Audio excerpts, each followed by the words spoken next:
الماكريل من الأسماك المفيدة جدا جدا والمضمونة جدا جدا. وحطي تحت المضمونة 100 خط. أي نعم هو غالي، بس نعتبر نفسنا جبنا يعني علبة فيتامينات بتمنه.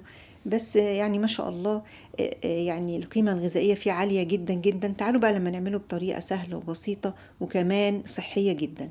أنا هنا مش هتبله بتوم ولا هتبله بكمون ولا هتبله بحاجة خالص من دي. حطيت هنا فرشة من البصل. تمام، البصل عندنا ممكن يعني اختياري.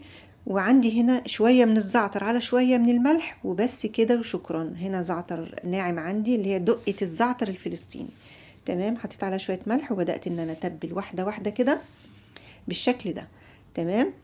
عصرة بقى ليمون. عندك مشكلة في المعدة بلاش نحط ليمون خالص. اللي عنده مشاكل في المعدة ما يحطش ليمون يا جماعة عشان بيكون مؤذي شوية. سيش زيت الزيتون مهم جدا علشان الوصفة بتاعتنا صحية، لازم تكون كلها كده بسم الله ما شاء الله صحية جدا.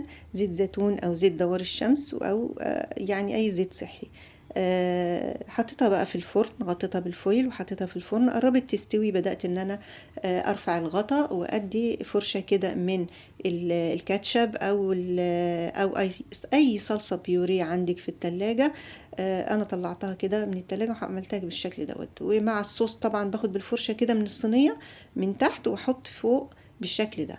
هدخلها بقى في تحت الشواية تاخد وش. وطلعت بقى بسم الله ما شاء الله بالهنا والشفا. وبحبكم.